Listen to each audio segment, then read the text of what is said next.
Frédéric, bonjour. On a beaucoup parlé ces dernières semaines de Yves Saint-Laurent. Pourquoi? Parce qu'il y a eu le décès de son compagnon, Pierre Berger. Oui. Et puis l'ouverture du musée Yves Saint-Laurent, ce qui suffit d'ailleurs comme prétexte à ouvrir une page Yves Saint-Laurent. Oui, et pourquoi on parle beaucoup de Yves Saint-Laurent, plus peut-être que d'autres couturiers? Est-ce que ce n'est pas un couturier parmi d'autres? Eh bien non, non, il a quelque chose de particulier. C'est un peu une étoile filante qui a fait des choses très inattendues à chaque étape de sa carrière. Dès sa naissance presque, puisque regardez, en 1936, quand il naît très très loin de Paris, capitale de la mode. Il est de Oran, en Algérie. Il est né là-bas parce qu'il est d'une famille alsacienne qui est installée en Algérie depuis l'annexion de l'Alsace par l'Allemagne en 1870. Alors évidemment, il dessine, vous allez me dire, un peu comme tous les enfants, mais peut-être avec déjà un peu plus de talent. Regardez ces dessins qu'il fait sur Madame Bovary, un de ses livres. On voit qu'il s'intéresse aux robes. Quel âge, là? Oui. Oh, bah là, il est préadolescent.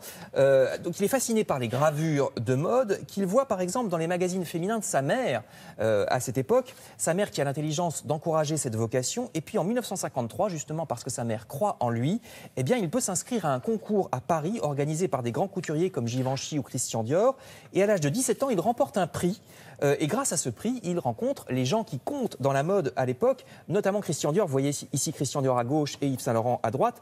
Dior le prend à son service. Or, il se trouve que Dior va mourir prématurément en 57.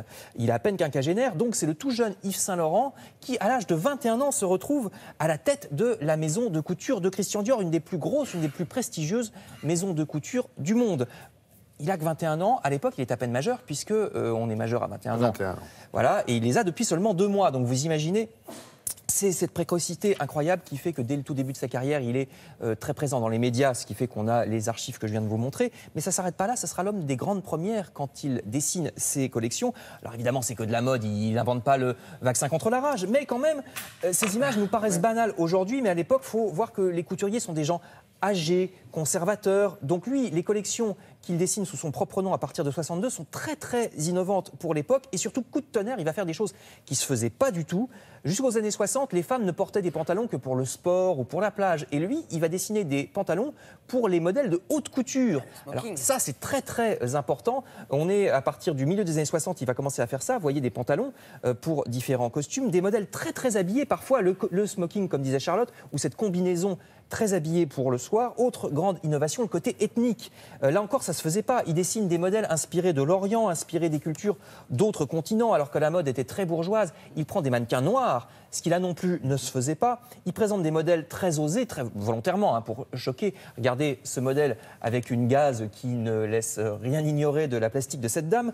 Alors évidemment, c'est que pour les défilés, c'est pas portable. Mais ça, par contre, on peut le porter. C'est inspiré aussi, il s'inspire beaucoup de l'art. Vous voyez, des tournesols un peu à la Van Gogh. Ça, c'est une robe inspirée de Matisse. Ici, on est dans les années 80-90, encore Matisse. Et puis, Mondrian, dès les années 1960, on va revoir cette robe Mondrian, vous voyez, ce fameux peintre qui faisait des carrés, des rectangles de couleurs. Donc, vraiment, ça aussi, c'est une nouveauté. Il est l'homme Saint-Laurent des grandes premières. Depuis le début de ce mois, vous pouvez voir tout ça au musée Yves Saint-Laurent. Oui. Qui est dans le 16e à Paris, qui reprend l'endroit où il dessinait ses modèles, sa maison de couture.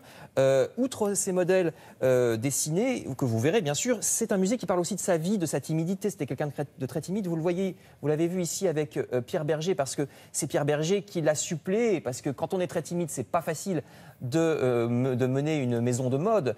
Vous le voyez ici un peu plus âgé, c'est en 2002 quand il a arrêté parce qu'il était très malade et Pierre Berger non seulement l'a aidé pendant toute sa vie à se décharger des questions matérielles, mais ensuite il a poursuivi son œuvre. Donc il est mort en 2008, Yves Saint-Laurent à l'âge de 72 ans et le musée permet de voir avenue Marceau le bureau. Vous rentrez même dans le bureau où Yves Saint-Laurent travaillait. Si vous n'avez pas l'occasion d'y aller, je vous conseille le site internet. Je mettrai l'adresse sur mon Facebook parce que le site internet est très bien fait, mais si vous pouvez évidemment, allez-y. C'est la première fois qu'un musée d'État est consacré à un couturier en France. Et c'est une très belle initiative. Merci en tous les cas, Frédéric, d'en avoir parlé.